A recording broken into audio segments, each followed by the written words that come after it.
Hi, my name is James. I get a lot of hits on my social media on YouTube about CEREC software design flow. In fact, one of my most popular videos I put out about 5 years ago is on CEREC design workflow. So I'm going to do an update, and that's what this video is about.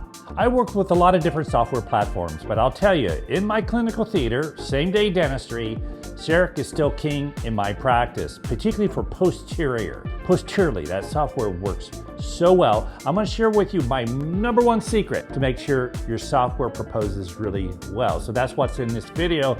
I had a few moments free this week before a patient, so I pulled out my run and gun camera and I went through my design sequence. I want to share that with you. Let's get into the video.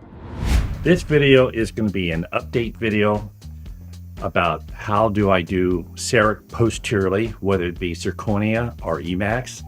It's really my go-to system when I'm doing quadrant dentistry or when I'm doing single units or 2 units, whatever.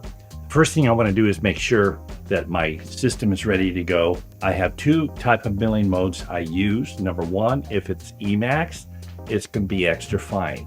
So I need to put in my burrs here. So I have the 4 diamonds and I know that that's going to work really well.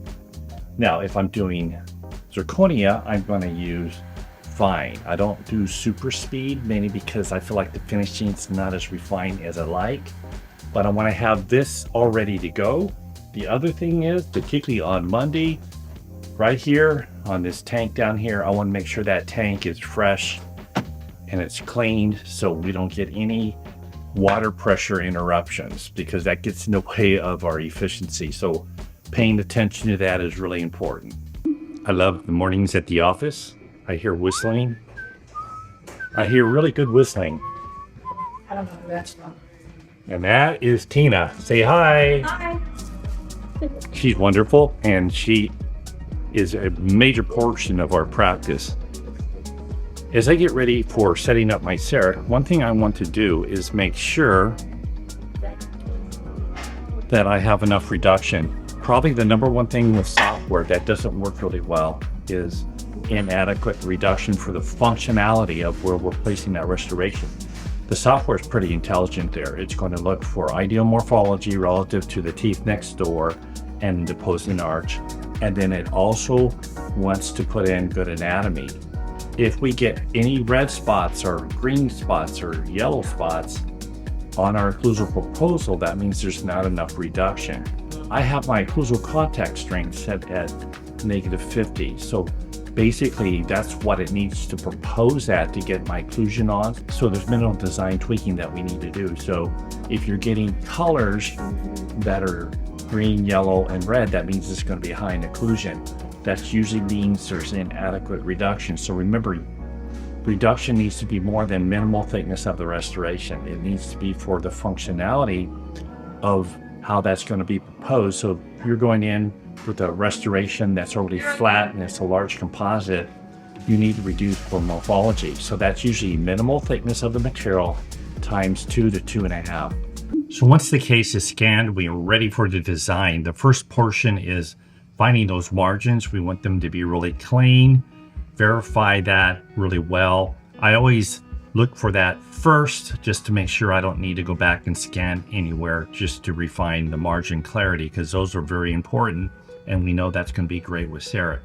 So once we've identified the margins, usually I'm using biogeneric individual when I'm working on posterior teeth.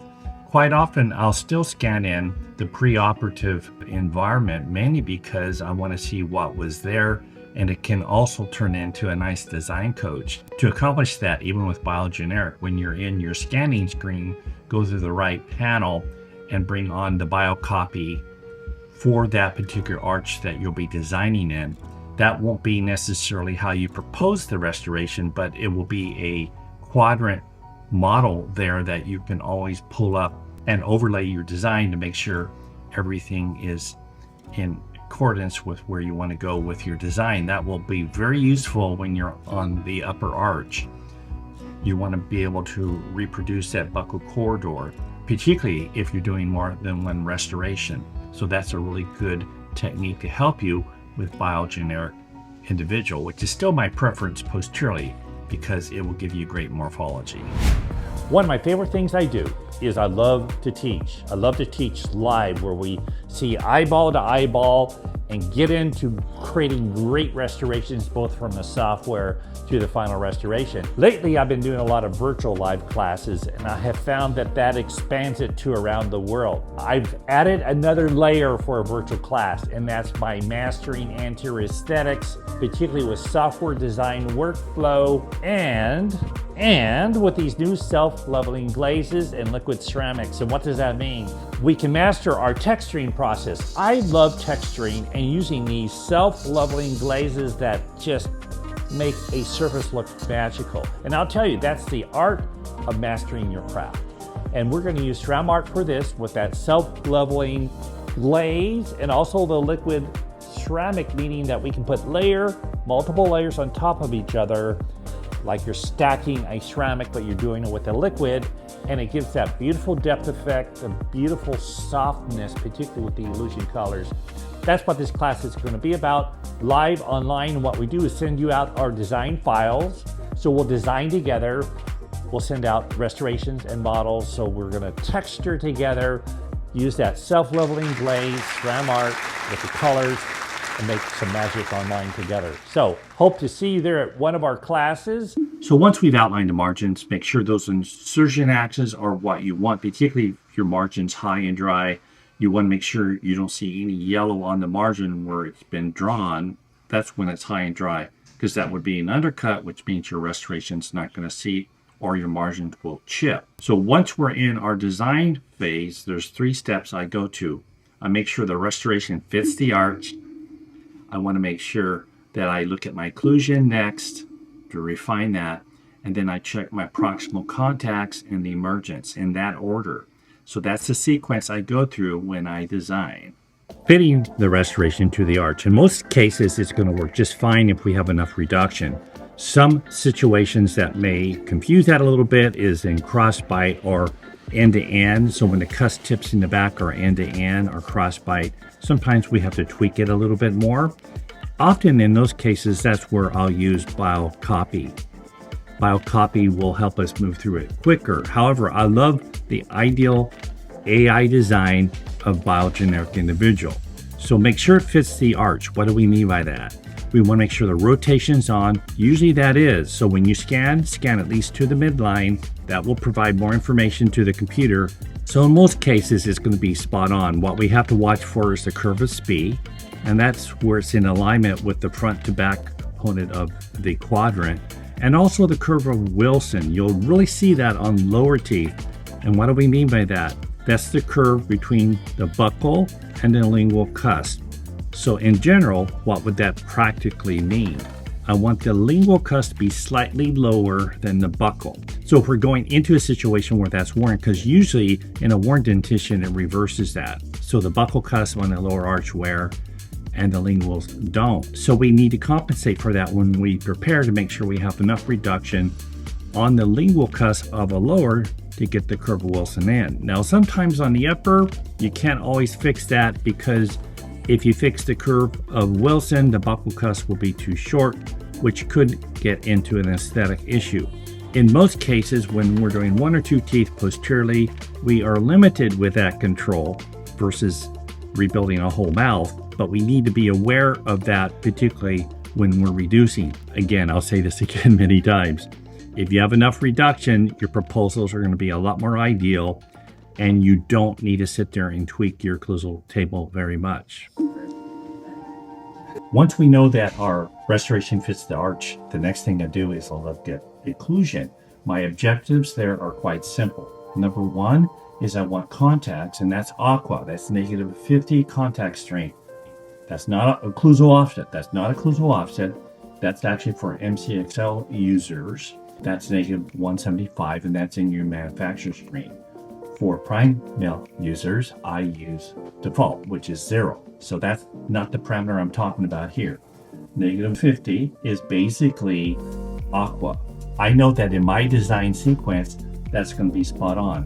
Why do I want to see my occlusion spots versus just keep it slightly out of occlusion. I want to stabilize my occlusion. Fortunately, with digital dentistry today, particularly in the prime scan system with 1 or 2, we can get that very precise. So I want to take my bite registration when the PDLs are compressed. There's another video that I do for that, but it's basically I have the patient tap 12 times real quick,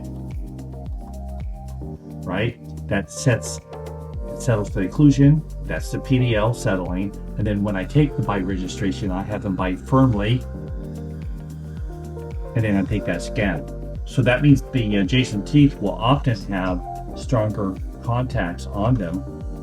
So if I turn the contact on here for the restorations, model contacts, you can see on this one right here, I have some green. So I don't do that green on my restoration. I'm going to be adjusting that in. So I know that with my compression bite, I want my contacts to be on non-inclined slopes.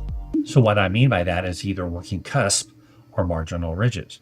So when I know that's on my working cusp, then I know that's going to be a positive contact and avoid lateral interferences. So if the contacts on the side of a cusp, like let's say right down there, that means if that tooth settles, that will be a working interference. Whereas on the lingual cusp here, let's suppose I have a contact right in that area there, that means that area is going to be a balancing interference. I don't want those, mainly because if the tooth settles, that's where they get excursive interferences, and that can create sensitivity for that patient. So be aware of that. So our whole point here is to place our contacts on non-inclined slopes to stabilize that occlusion and allow that tooth to settle in a way of where it's not going to pick up working or balancing interferences. The second thing I want to do when I'm setting up my occlusion is to make sure that my contact points are 1 millimeter square.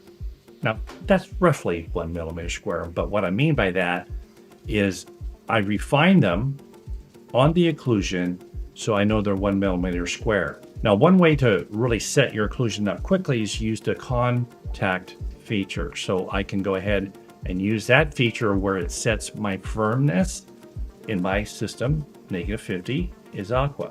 However, quite often, if that contact goes over the cusp rim and down the edges of the cusp, whether it be on the working side or non-working side, that's going to be micro interference. When it's micro interference, that means that patient could have sensitivity when they function on that tooth. So our goal is to get rid of that potential micro interference by placing our contact on non-inclined planes and 1 millimeter square. When we have that down, it's going to work very well. The last step in design is to set the interproximal contacts ideally and make sure that the emergence is what I want. One thing I do notice though within CEREC is that usually the interproximal right in here is going to be a little over contoured right off that margin down there. So I want to take the smooth tool, medium strength, usually 50%, and just polish it, burnish it with that smooth tool right above the margin. Or basically, this is the lower arch, but it's right next to the margin to make sure I don't get that heavy contour. Usually on the buccal lingual, it doesn't do that. The second thing I want to look for is getting my contact where I want it. Now, in most cases, I can use my adjust contact tool, and that will set it up to my interproximal contact strengths. So for Emax, I like pure aqua. For zirconia, I like green. You'll need to work that to your system. Most people that I talk to, it's a deeper color than that. So for instance, they want green or yellow interproximally. I usually find that I need my zirconia a little stronger in the way I'd like to have them seat. My goal is to be able to seat these without having to adjust them in. I know I don't like them strong and then have to adjust them in. That takes more time, and I just don't like to go that direction. So my goal here is to use the contact feature, adjust it in, and then I want the occlusal side of the contact to be 1 millimeter from the marginal ridge. That creates a nice occlusal embrasure.